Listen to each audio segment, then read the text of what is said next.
We're in now used to be known as the pattern shop back in the day, and this is where they would do a lot of full-scale wood mock-ups of prototypes or even scale models, make forms and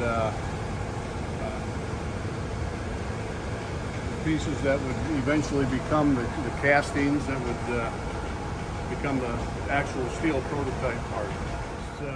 What you're looking at now is the old hydraulic lab where they tested components such as hydraulic valves, hydraulic cylinders, anything like that, evaluated failures and that type of thing. You're looking now at what, if you go back far enough, was the Cub Cadet lab where the first Cub Cadet was developed. It later became the electronics lab where they developed electronics for test equipment and supporting the equipment. Later on, it was part of the hydraulic lab. This was the pattern shop before it moved across the hallway, and it became the development lab, which is where that picture of your tractor was taken, standing down that way looking to the east. Later redone and reconfigured and is what they called the clean lab, which is where they did tear down and inspections of powertrain components after they had been on test for what we are in, used to be known as the development lab.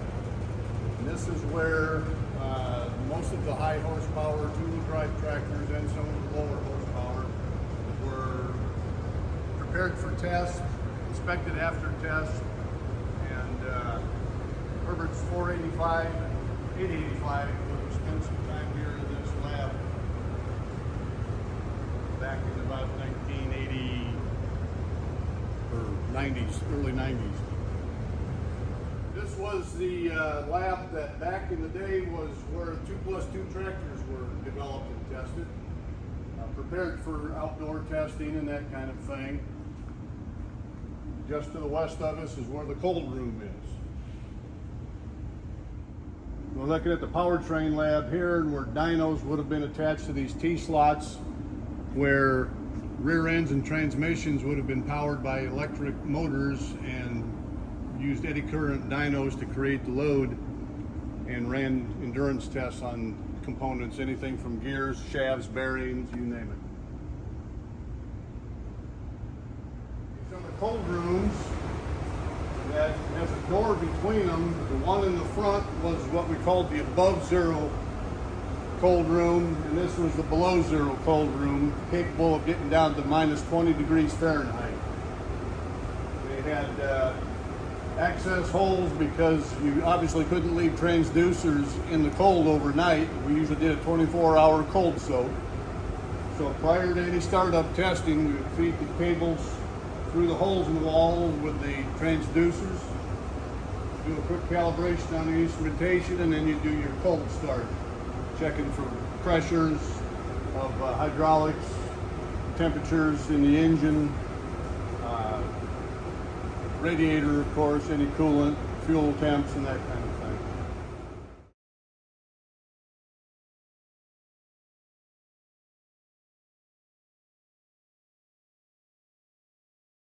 This is the endurance test lab, and you'll see pictures on the web of machines lined up. It may have the hood of a tractor and just the powertrain behind it. That's where that picture would have been taken, is in this room here. The FAR building down there to the west is known as Dusty Test. That's where a lot of combine cleaning system work was done. They would actually bring in sheaves of wheat and run them in the off season and develop their cleaning systems down there. We're getting into the new addition that was put on in 95 and 96. Down there by the door is where the planter lab is, and from there east is where the large tractors were developed and tested in. The old water tower is the old IH water tower. It's been around since the 59 when the building was opened, and not much has changed there other than the logo. and I guess the addition of cell towers.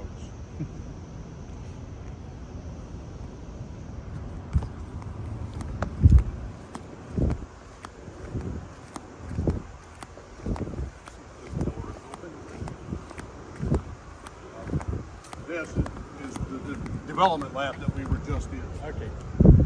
Okay. Can you again?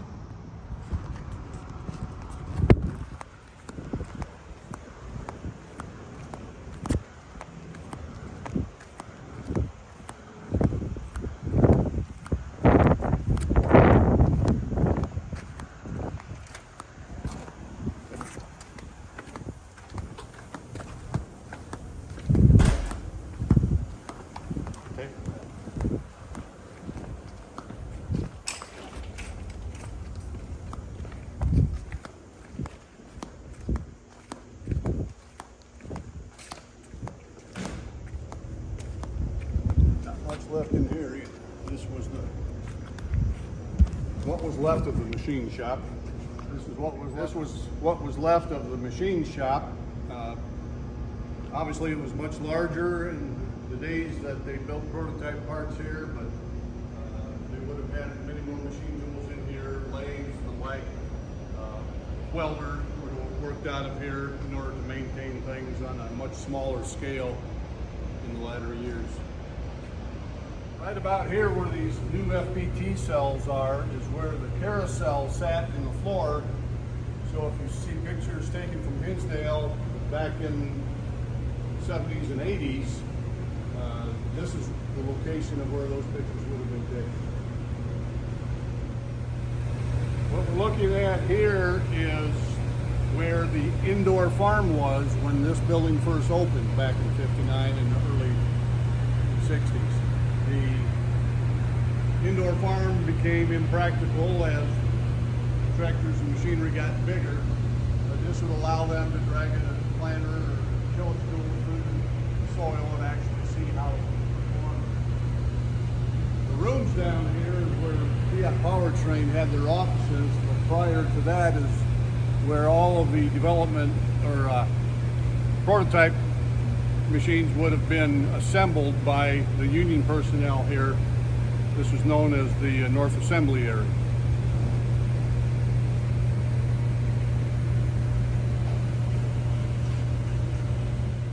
This is the treadmill room, and there would have been 5-foot diameter drums that were installed in the floor here. There's a basement under that that would have had the drive motors and the chains where you would maintain them. But there would be up to 4 drums that were sticking up the floor, above the floor, allowing you to put a tractor or combine on here. And it would allow for endurance testing for several hours, around the clock if necessary. And there's another set just to the west of it, so you could actually have 2 machines set up here at a time. And the controls for that would have been inside this little office here. And those panels had old vacuum tubes in them to control them, and it became very difficult to find replacements for those. And so it was later turned over to solid state, and eventually as the need became less, we just quit using this room. This used to be part of the North Lab, where combines would have called home, implements of all kinds. Later got the walls added, floor was reinforced, and T-slots put in there for fixturing.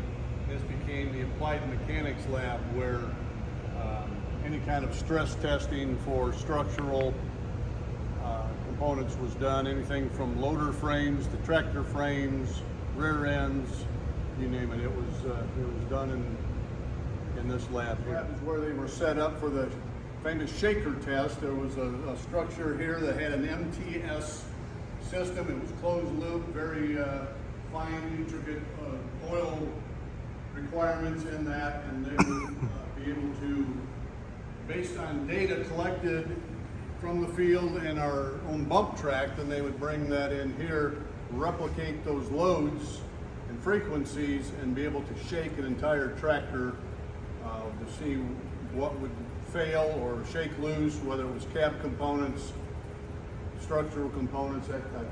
I'm standing right now used to be the outside door from the north lab into the parking area outside. It is now part of the addition that was put on in 1995, and standing in now what was the plant lab. One time we did air seeders. In 95 when it opened, we would have still been doing air seeders and some tillage equipment until tillage moved to Goodfield and air seeders, everything was done up in Saskatoon. And then this became strictly the planter lab, and as planters got so much bigger, we needed this entire space anyway.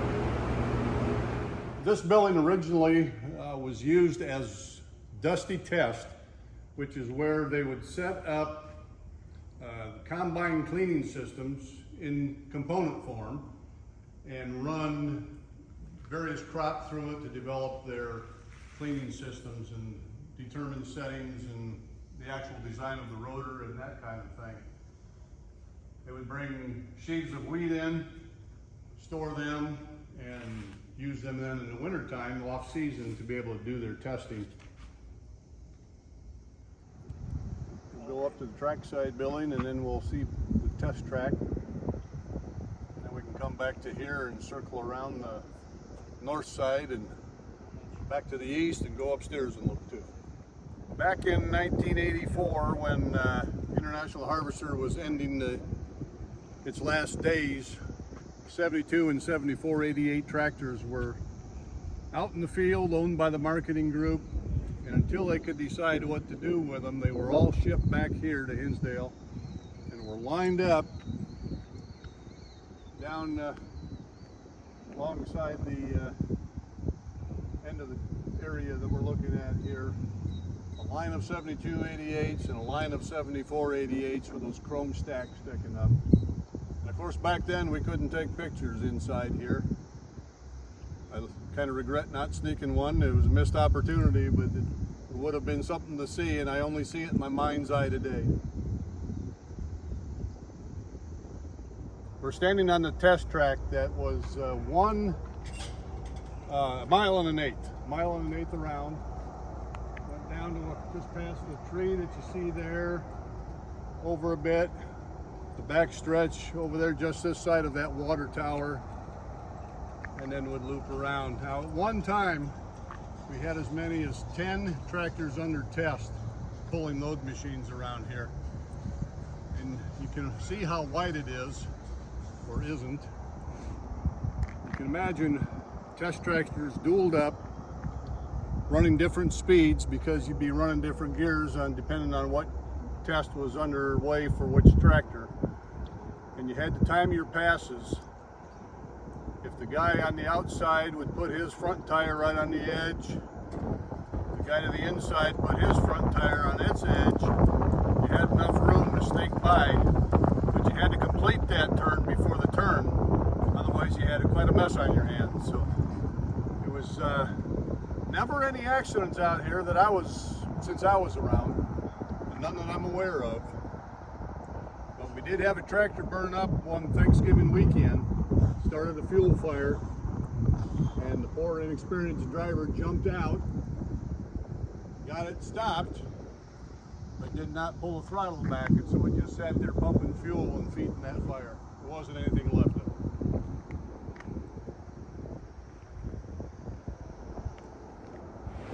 Now we're standing in the large tractor lab, which is just adjacent to the planter lab, part of the addition that was done in 95. Where all the large two-wheel drive tractors would have been set up for test and inspected and that kind of thing. These rooms here today are conference rooms, but at one time that was the vault, which was a fireproof vault where all of the prints were stored. They would have kept a record of them. Aperture cards were made there for when we had the aperture card files, and the fish reader, microfiche. But this entire area was all designed. Various groups would have been located together, from tractor to implement the combine, cotton picker, and then supervisors for each group would have been located along the east wall here where the windowed offices are. Large area in one space. The mezzanine now, which is where all the air handling systems for the building and supporting systems were located. Basically, it's the second and a half floor, you might say. Obviously, there was a lot of storage space available here, so they took advantage of it, and things that were seldom used were put up here on the mezzanine.